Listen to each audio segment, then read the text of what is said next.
Serial तुम से तुम तक की कहानी में अब एंट्री हो चुकी है एक बेहद खौफनाक और धमाकेदार ट्विस्ट की, जहां आर्या का किडनैप हो चुका है और अब उसके बदले फिरौती मांगी गई है। किडनैपर्स साफ शब्दों में धमकी देते हैं कि अगर उनकी मांग पूरी नहीं की गई तो वे आर्या को जिंदा नहीं छोड़ेंगे। यहाँ तक कहा गया है कि आर्या का गला काटकर उसे हमेशा के लिए खत्म कर दिया जाएगा। लेकिन सवाल ये है कि ये सब हुआ कैसे और क्यों?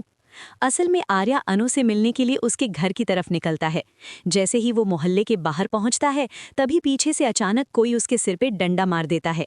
आर्या को संभलने का मौका भी नहीं मिलता और वो बेहोश होकर जमीन पर गिर जाता है।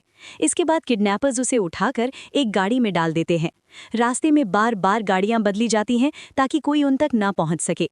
आर्या को एक जगह से दूसरी जगह ले जाया जाता है और आखिरकार उसे कश्मीर तक पहुंचा दिया जाता है। होश में आने के बाद आर्या खुद नहीं समझ पाता कि वो किस जगह पर है। चारों तरफ अनजान माहौल, बंधे हुए हाथ पैर और सामने खड़े खतरनाक लोग। आर्या को साफ एहसास हो जाता है कि उसकी जान अब सच में खतरे में है।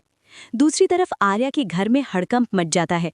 झंडे को जब पता चलता है कि आर्या घर पर नहीं है और किसी का भी उससे संपर्क नहीं हो पा रहा, तो वो तुरंत तहकीकात में लग जाता है।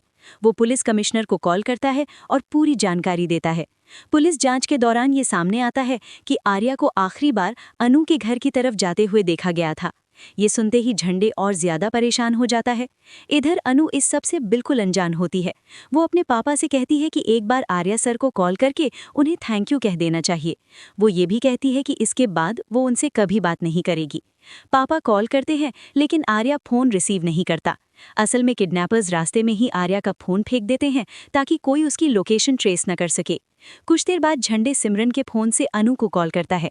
बातों बातों में वो अनु से पूछता है कि क्या आर्या उसके पास आया था। अनु साफ मना कर देती है। झंडे कॉल कट कर देता है और अनु को कुछ भी नहीं बताता। लेकिन कहानी यही नहीं रुकती। किडनैपर्स एक वीडियो रिकॉर्ड करते हैं जिसमें आर्या बंधा हुआ नजर आता है।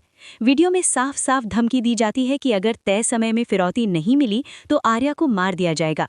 जब ये वीडियो सामने आता है तो सभी के होश उड़ जाते हैं। अनु ये देखकर पूरी तरह टूट जाती है। उसे एहसास होता है कि आर्या की जान सिर्फ खतरे में नहीं बल्कि वक्त के खिलाफ जंग लड़ रही है। अब अनु एक बड़ा फैसला लेती है। वो खुद कश्मीर जाने का फैसला करती है आर्या को बचाने के लिए। इस बार उसके पापा भी उसे रोक नहीं पाते, क्योंकि मामला किसी आम बात का नहीं बल्कि एक इंसान की जिंदगी का है। अब आने वाले एपिसोड्स में देखने वाली बात ये होगी कि क्या अनु वक्त रहते कश्मीर पहुंच पाएगी? क्या वो आर्या को उन किडनैपर्स के चंगुल से बचा पाएगी? या फिर ये कहानी एक और खतरनाक मोड़ लेने वाली है?